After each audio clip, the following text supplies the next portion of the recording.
Hello students, welcome to the online classes. आज हम लोग आषाढ़ के एक दिन नाटक पर थोड़ी चर्चा करेंगे।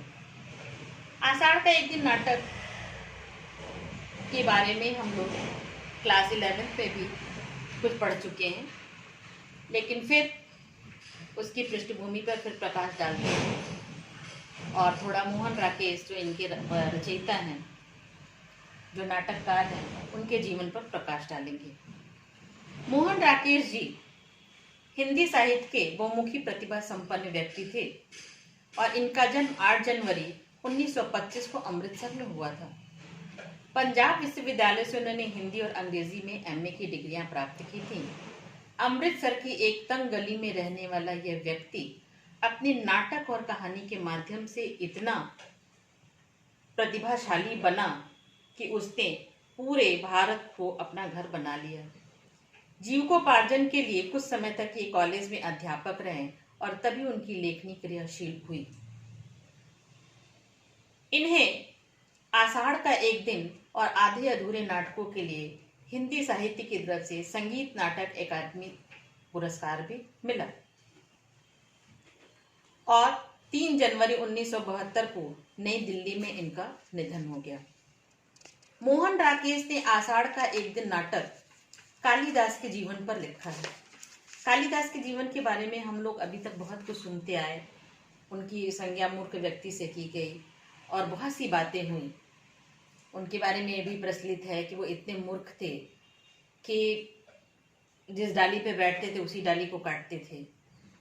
और एक राजकुमारी थी जो कि उसको अपने विद्वता पे बहुत घमंड था, तो इतना ये मूर्ख था कि उस राज दरबारी उनसे बहुत ज़्यादा ईर्ष्या करने लगे थे और मूर्ख कालिदास से उनकी शादी करा दी गई। लेकिन जब हम मोहन राकेश के इस नाटक को पढ़ते हैं तो वो सारी बातें निरर्थक लगती हैं और इन्होंने कालिदास के जीवन को भी बहुत ही संवेदनशील बताया है और एक गांव में रहने वाला व्यक्ति के अंदर कितनी प्रतिभा थी, इस प्रतिभा को उन्होंने किस तरह उभारा है और कैसे उनकी लेखनी क्रियाशील हुई। अभिज्ञान शाकुंतलम, ऋतु संहार, कुमार संभव जैसे रचनाओं को लिखने में उसके पीछे प्रेरणा स्रोत कौन थी, किसकी प्रेरणा की वजह से कालिदास ने इतने अच्छे अच्छे ग्रंथ लिखे। तो इन्होंने कालिदास के इस जीवन का वर्णन आषाढ़ के एक दिन नाटक के माध्यम से किया है। अब हम आषाढ़ के एक दिन के पात्र परिचय पर ध्यान देंगे। अंबिका गांव की एक प्रौढ़ा जो मल्लिका की मां है। महामारी फैलने के कारण इसके पति की मृत्यु हो चुकी है। यह असहाय व निर्धन स्त्री है। मल्लिका अंबिका की पुत्री है और कालिदास की प्रेमिका है। कालिदास आषाढ़ के एक दिन नाटक का नायक, कवि, सम्राट विक्रमादित्य के दरबारी कवि और कश्मीर के राज्यपाल है। दंतुल एक राज पुरुष है। मातुल कवि मातुल कालिदास का मामा है। निक्षेप एक ग्राम पुरुष है, ग्रामीण है। विलोम ग्राम पुरुष है जो नाटक का खलनायक है। रंगणी संगणी उज्जैनी से राजकुमारी के साथ आई हुई 2 नागरी हैं जो नाट्य केंद्र से जुड़ी हुई हैं। अनुस्वार अनुनासिक उज्जैनी से आए हुए 2 अधिकारी और निरीक्षक हैं और प्रेम गुमंजरी सम्राट विक्रमादित्य की कन्या जिसका विवाह कालिदास से हो जाता है। तो ये प्रमुख पात्र हैं जो इस नाटक से जुड़े हुए हैं। अब हम अंक 1 की ओर चलेंगे। आषाढ़ का एक दिन नाटक का प्रथम अंक पर्दा उठने से पहले बादलों की गर्जन जो आषाढ़ के एक दिन से जुड़ी हुई है तथा वर्षा का स्वर सुनाई देता है। पर्दा उठता ही एक साधारण कमरे का दृश्य है जहाँ लकड़ी की दीवारें हैं। निचला हिस्सा चिकना मिट्टी से पुता हुआ है और उनके बीच में स्वास्तिक के चिन्ह बने हुए हैं। सामने का द्वार देहली में खुलता है। बाईं ओर का जो द्वार खुलता है वह दूसरे कमरे में जाने के लिए है। झरोके के पास लकड़ी का एक आसन है और चूल्हे के पास 2 चौकियां हैं। एक चौकी पर बैठी अंबिका सूपे में धान फटक रही है। तभी उसकी बेटी मल्लिका गीले वस्त्रों में प्रवेश करती है। अंबिका अपने कार्य में व्यस्त है। वह माँ के समीप आकर खड़ी होती है। आज आषाढ़ का पहला दिन है और ऐसी मूसलाधार बारिश हो रही है। वह कहती है कि वह पूरी तरह से भीग गई है। अंबिका उस पर दृष्टि डालती और अपने कार्य में व्यस्त हो जाती है। मल्लिका घुटनों के बल बैठ करके माँ के कंधों पर सिर रख देती है। वह ठंड से कांपती हुई माँ से सूखे वस्त्र मांगती है। वह वस्त्र बदलने भीतर जाती है और प्रकृति के अद्भुत दृश्य का वर्णन माँ से करती है।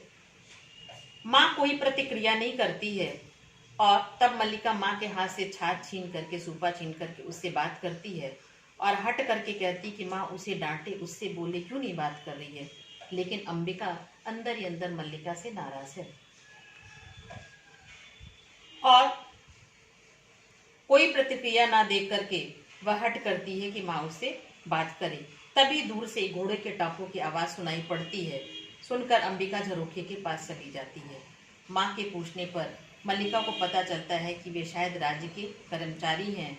वे जब भी आते हैं किसी महामारी या युद्ध की सूचना लाते हैं या कोई अनिष्ट होता है। पिछली महामारी में मल्लिका के पिता की मृत्यु हो गई थी। आज पता नहीं वे क्यों आए हैं और अचानक अंबिका भयभीत सी हो जाती है। जब मल्लिका को अपनी माँ से पता चलता है कि अग्निमित्र उसके विवाह के लिए जहाँ भेजा गया था, वहाँ के लोगों ने जब विवाह के लिए इनकार कर दिया है, तो वह उत्तेजित हो जाती है और माँ से कहती है कि वह विवाह नहीं करना चाहती। वह निरर्थक प्रस्ताव क्यों भेज रही है। अंबिका बताती है कि वे लोग विवाह करने के लिए तैयार नहीं हैं, क्योंकि मल्लिका के चरित्र के बारे में उन्हें पता चल गया है। मल्लिका इस बात को सुनकर के बहुत बुरा भला कहती है और अपवाद उससे सहन नहीं होता। मल्लिका माँ को बताती है कि मैंने कालिदास के साथ भावना से भावना का वर्णन किया है, अर्थात वह कालिदास से प्रेम करती है। और जब अंबिका के साथ उसका संवाद होता है तो ये सारी चीज़ों को बताती है कि वह केवल भावनात्मक प्रेम है तथा पवित्र, कोमल और अनश्वर है। अंबिका उसे समझाती है कि यह केवल छलना और धोखा है जो कालिदास उसे दे रहा है। इससे जीवन की आवश्यकता पूर्ण नहीं होती और मल्लिका इसे महत्वहीन मानती है। तभी द्वार पर कालिदास का शब्द सुनकर माँ भीतर जाने लगती है और उसे बहुत से काम है ऐसा वह कह के अंदर चली जाती है। कालिदास एक घायल हरिण शावक मतलब हरिण के बच्चों को लेकर अंदर आता है और मल्लिका से दूध मांगता है उस हरिण के बच्चे को पिलाने के लिए। कालिदास को बताती है कि तब मल्लिका कालिदास को यह बताती है कि माँ बहुत रुष्ट है, क्योंकि उसे आभास हो गया कि वर्षा में मैं तुम्हारे साथ थी। उन्हें लोकापवाद की चिंता है, लेकिन कालिदास कोई उत्तर नहीं देते और वे हरिण शावक के लिए मल्लिका से दूध मांगते हैं। इस पर अंबिका नाराज होकर कहती है कि उसके पास जानवरों को पिलाने के लिए दूध नहीं है। और तभी दंतुल नामक एक व्यक्ति हरिण शावक के पास आकर के उस पर अपना अधिकार जमाने की बात करते हैं, लेकिन कालिदास हरिण शावक देने से मना कर देते हैं और वहां से चुपचाप उस हिरण के बच्चे को लेकर चले जाते हैं। तब मल्लिका उन्हें जवाब देते हुए कहती है कि वह निशस्त्र कालिदास से शावक लेने की जिद ना करे। वह निशस्त्र होते भी तुम्हारे शस्त्र की चिंता नहीं करते। अर्थात कालिदास पशु पक्षियों से बहुत प्रेम करते थे और उस वन से किसी भी पशु पक्षी या किसी भी वन जीव को नष्ट होने से वो बचाते थे। कालिदास का नाम सुनते ही दंतुल कवि जो है विस्मित हो जाता है और विनम्र होकर कहता है, क्या वह किससे बात कर रहा है? जो ऋतु संहार के लेखक है कालिदास, उन्हीं से। उज्जैनी के राजा उन्हें राज्य कवि का आसन देना चाहते हैं और इसी उद्देश्य से वो आचार्य बरिरुचि उज्जैनी से वहाँ आए हैं। वह कालिदास से अपने व्यवहार के लिए क्षमा मांगता है और चला जाता है। मल्लिका यह सुनकर स्तब्ध हो जाती है। माँ को यह समाचार देती है और बहुत खुश है कि उज्जैनी से उनको राज्य कवि बनाने का प्रस्ताव आया है। और वो घूम घूम के कहती है कि देखो, मैंने कहा था ना कि कालिदास में जरूर ऐसी प्रतिभा है। और वह बहुत खुश होती है, इसलिए खुश होती है क्योंकि उसका प्रेम निस्वार्थ है और वो ये जानती है बहुत अच्छे तरीके से कि कालिदास अगर राज्य में पहुंच गया तो ऐसा सम्मान मिलना बहुत गर्व की बात होती है। पर कालिदास इस बात को सुन करके बहुत ही निराश और रुष्ट है और वो अपना घर छोड़ करके जाके नदी के किनारे बैठा हुआ है और वो किसी भी तरीके से राजकवि का आसन ग्रहण करने को तैयार नहीं है। अंत में किसी तरह मल्लिका के पास मातुल और अन्य लोग आकर के मल्लिका से ये अनुरोध करते हैं कि वो ही एक ऐसी है जो कालिदास को राजकवि का आसन लेने के लिए प्रेरित कर सकती है और वो प्रार्थना करते हैं कि मल्लिका तुम ही हो जो कि कालिदास को समझा सकती हो। और मल्लिका कालिदास को समझाने के लिए उसे खोजती हुई गांव में भटकती है और कालिदास मंदिर के किनारे नदी के तट पर बैठे हुए हैं और मल्लिका वहां पहुंचती है। इसके साथ ही आषाढ़ के एक दिन नाटक का प्रथम अंक समाप्त होता है, जिसका संक्षिप्तीकरण मैंने आपको बताया।